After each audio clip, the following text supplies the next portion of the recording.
I photographed the war in Kandahar, Afghanistan from 2006 to 2010. What follows are excerpts from the journals I've written and the visual diary I kept.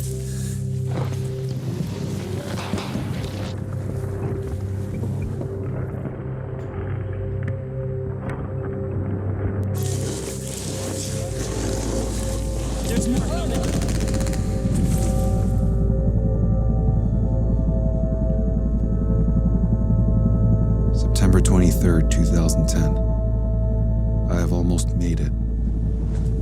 It will take so much time to move on. The experience is beyond the photos.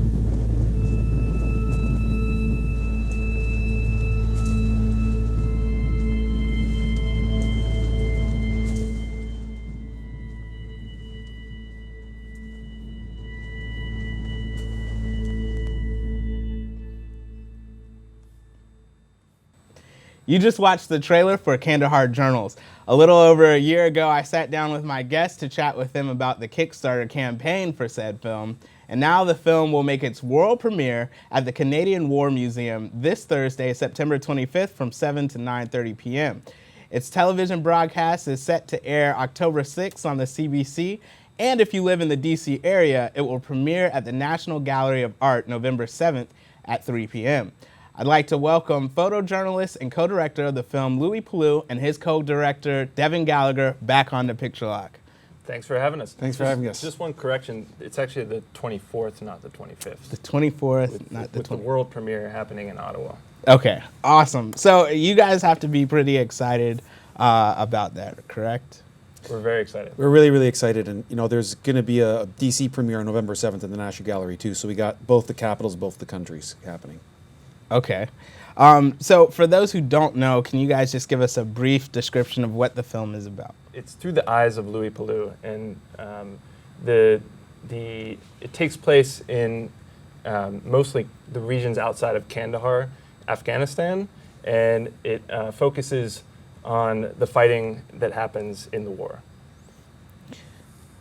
All right, so as you said, it's really through the eyes of Louie, and I think that's definitely correct. And it's interesting because, Louie, you're a photographer, not necessarily a filmmaker. So, a lot of times they say a picture's worth 1,000 words. Mm-hmm. And so within this film, the framing, the visuals really drive the film. Can you talk a little bit about how the visual inspiration of the film separates it from other war films? Yeah, the true experience of war doesn't come prepackaged as a perfect narrative.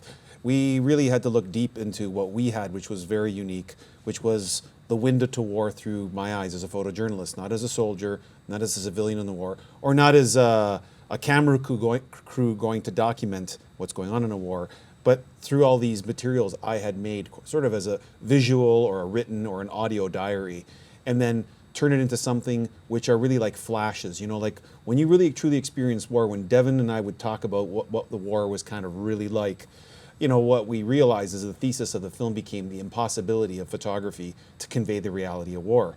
But with all these other materials we had, it became possible to give a truer reality to what war really looked like to the person who had experienced it. Mm. And I think that's true of how the film is constructed.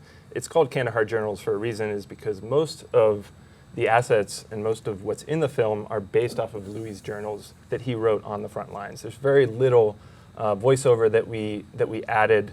We did add some voiceover to kind of help transition and tell the story.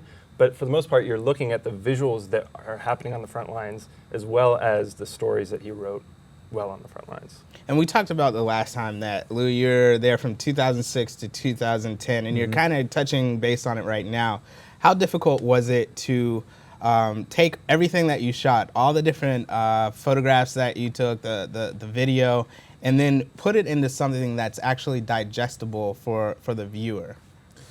Well, it was 4 years of really easy. I say that sarcastically because it was 4 years.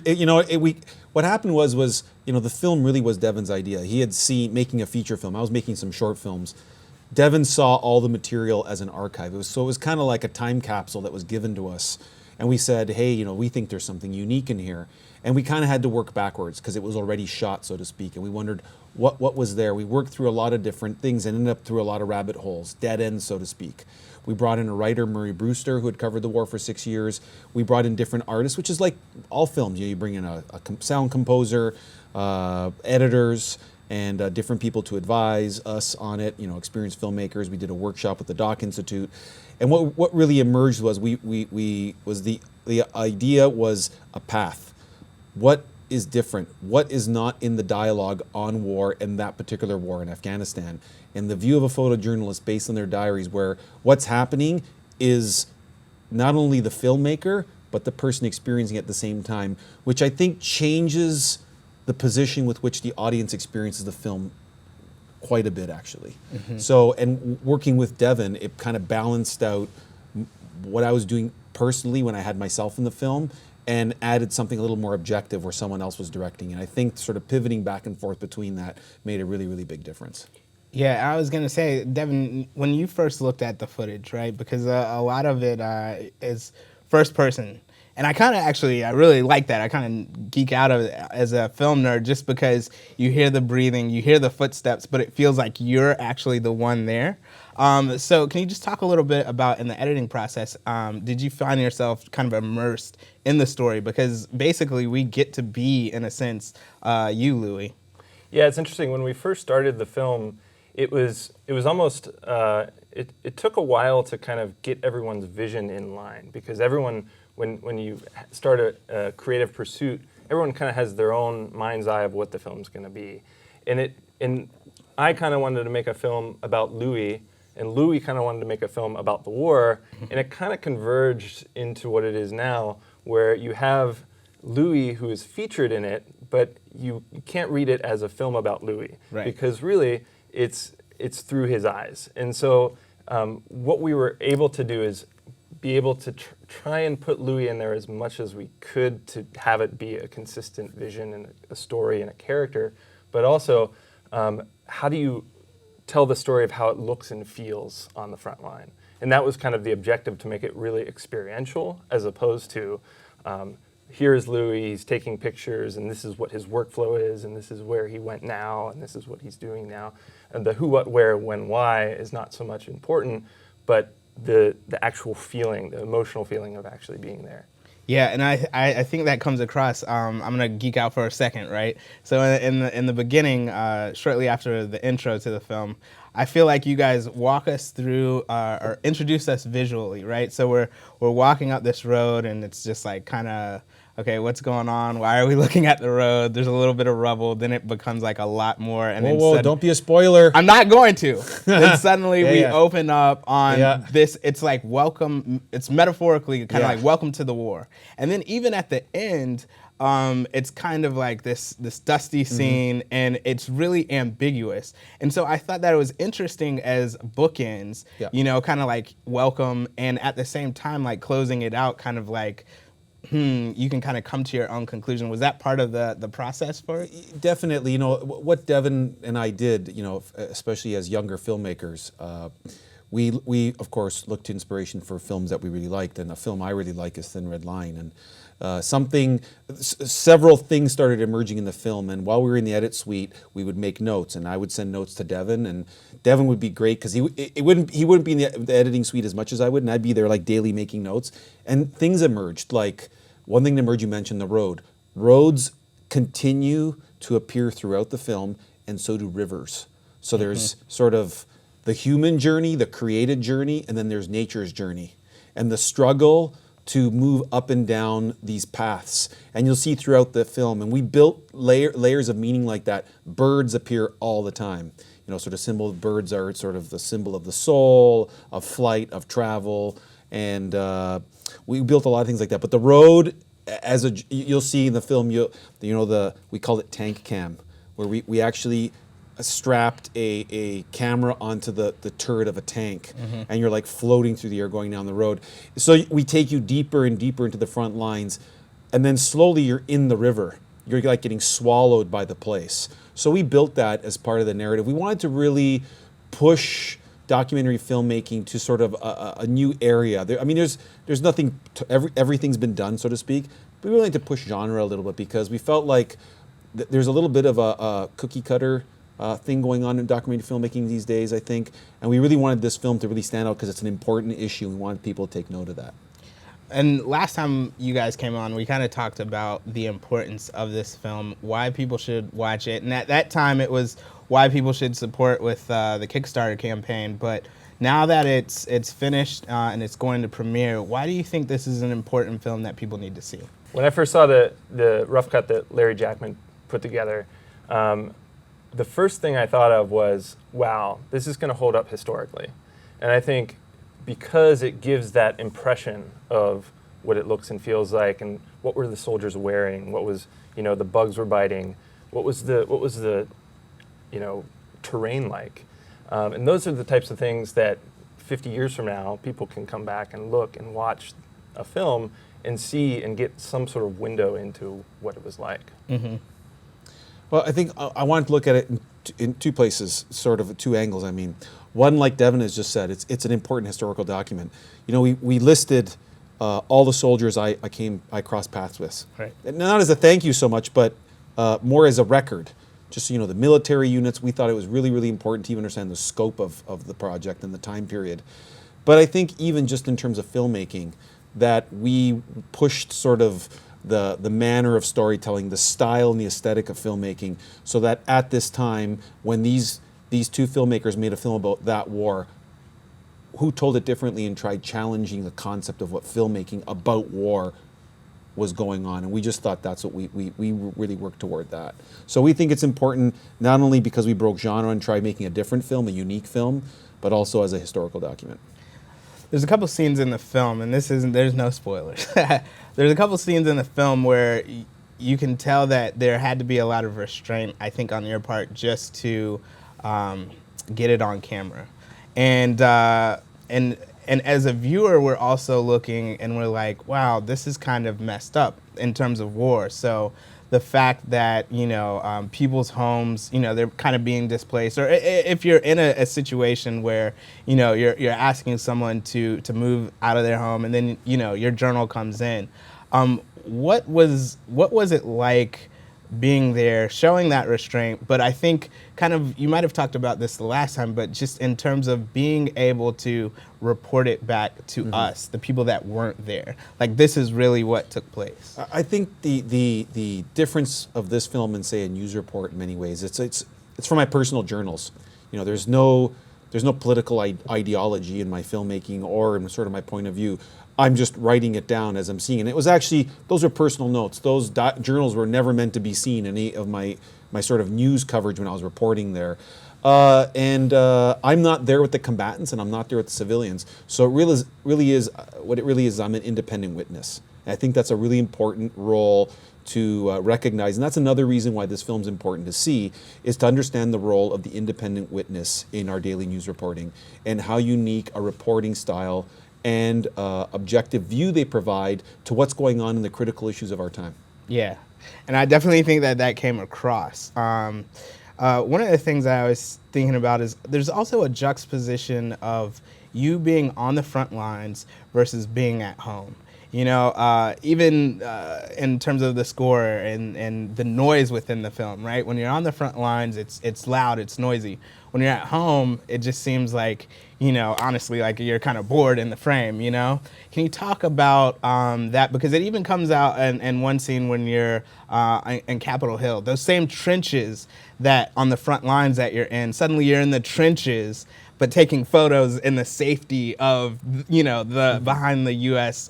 territory.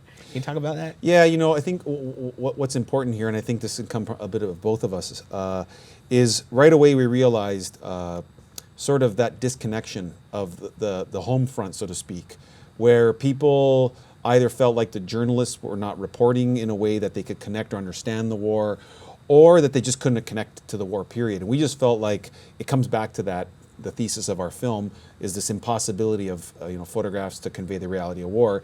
Is then how are our policymakers thinking about this? So what Devin did was Devin had a great idea that we started shooting verite. This is what Devin identified pretty early, and I agreed.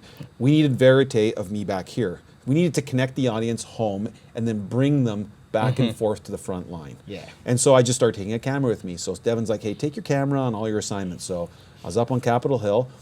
And it's funny, I would get in trouble because I'd put a camera up in front of one of the senators, the U.S. senators, and then one of the staffers would come and say, you have to take that camera down, it's in front of the senator. So, so I just felt like at the time, it was the early stages of, they were calling them ISIL, or now they're ISIS, better known as. Some hearings on Capitol Hill about the beginnings of ISIS, the Syrian war before it really went to hell, Iraq, Baghdad, the ongoing war in Afghanistan, all the national security threats. So I was covering different, Lindsey Graham on these different Senate committees, John McCain, and I just felt like these politicians, how connected are they to the war? Right. And I think that it made a really big statement to go from that scene to the next scene, I can't give away what goes to, where it really conveys that reality that everybody's out of touch with. And that was something that Devin, that was really his direction that led us to get to that. Well, I think it was also important to, and what it became is because Louie just took his camera and filmed everywhere. I mean, he would deliver this footage of him in the bathtub and all kinds of crazy footage. And if you pick through it and you find there were some kind of beautiful moments in the banality of just in an airport, the hum of an airport, in the juxtaposition of this crazy explosion that you just saw a minute ago. And it's also gives the viewer a break after all of these kind of very fast, very rough footage to just kind of think about it, think about what they're watching, and think about, we hope that this film is very provocative in that way. Yeah, and like I said, I mean, it's something that I noticed, so I definitely think viewers will notice that as well. Let's just talk about the film was made came to completion with a little help from Kickstarter. So what did that mean for you guys to successfully complete the campaign, and now you're successfully sitting on a feature-length film? Well, not only the Kickstarter, but also all of the volunteer support and people advising us, Louie went through the Doc Institute breakthrough program where it was workshopped through a bunch of different filmmakers, peer filmmakers, as well as very established, well-known filmmakers. So you can't say enough about that process. And then the Kickstarter, just the money to finish the film was very important, to get it color corrected and sound mixed and professionally edited. That was really the turning point for the project. And we were able to raise over $30,000, and that really almost went directly to the post-production. Yeah, I mean, the Kickstarter, what the Kickstarter did was it brought the project into sort of the public sphere, and people are like, wow, we like this project. And it's true, the volunteers, I don't think there's a single film out there that doesn't have some kind of army of volunteers, but I think that also sort of the finishing touch was, a few people we got to really thank. Jennifer Bachewall, great filmmaker, her partner Nick DePensier, Daniel Iron, those three, really helped us. I was pitching at every television station possible, and Documentary Channel gave us, without Documentary Channel, we would never have finished the film. We would have had it an edited film, but it would have been a non-broadcastable or theatrically, we couldn't screen the film. The Documentary Channel gave us not only the support and the money, but, they put their name behind our film, which is, it's huge. With that, a lot of doors began to open. That's awesome. All right, so the film is premiering this Thursday. Tell us a little bit about that, and are you guys looking forward to it? Yeah. Very excited. It's premiering on the 24th. It's nerve-wracking, but it's very exciting. Yeah. It's an interesting thing happened, because at first we started applying some festivals and we weren't having much luck. And I just thought, well, why don't we make... we're indie filmmakers. The great thing about being an indie filmmaker, you're going to innovate something when you're not getting what you need. Money, screenings, anything. Right. So I just thought of institutions that collect my work. And I thought, what would be the best outreach to our audience? And as an indie filmmaker, you're always trying to innovate something, right? And I just thought, wait a second. First of all, we should screen in Washington and Ottawa, the two capitals of the two countries of most of the soldiers in our film. So I approached the War Museum in Ottawa, and then I approached the National Gallery of Art in Washington, D.C. And we're having two screenings, one after another. And that's the best outreach possible. The other thing, too, for all the indie filmmakers out there, versus a film festival, which is great, we're not competing against any other film for media at all. Wow. Wow. So just some strategy that we learned. And yeah, no, that's Not that we don't want to be in some festivals. We're happy to be in those too. right, exactly. All right, so how can people, just if you could, how can people see the film? Just hit us with the premiere dates, Yep. but then also how can people follow the progress of the film? Well, in Ottawa, you can see it's a one-off special screening at the Canadian War Museum on September 24th, Thursday, September 24th. And then November 7th at the National Gallery of Art in Washington, D.C. during Photo Week at 3 p.m. And you can just Google search the film Kandahar Journals. We have a Facebook page, at Kandahar Films, our Twitter handle. But if you look up Kandahar Journals, it'll come up all over the web. We have a website, .com, sorry, KandaharJournals.com. But if you look it up, there's lots of programs like our original Picture Lock interviews up there. Yeah. And hopefully this one as well. So yeah, you just look up Kandahar Journals and you'll find everything. There's going to be more screenings. We're talking to a lot of people right now. There's a lot of exciting stuff coming up. Awesome. Well, guys, congratulations on completing the film. And I guess it's really encouraging to think about the fact that instead of just sitting on everything that you had, like you put it together. And so congrats for that, because I know that takes a lot. I know, like, I've seen you guys in the trenches for the past few years, like working on this. And now, hey, we're doing this big premiere. That's awesome. So congratulations. Thanks, man. Thanks for having us. Yeah, no Thanks. problem. Well, good luck, and thanks for coming on the show. Thanks, man. Thanks for having us. Thanks. All right.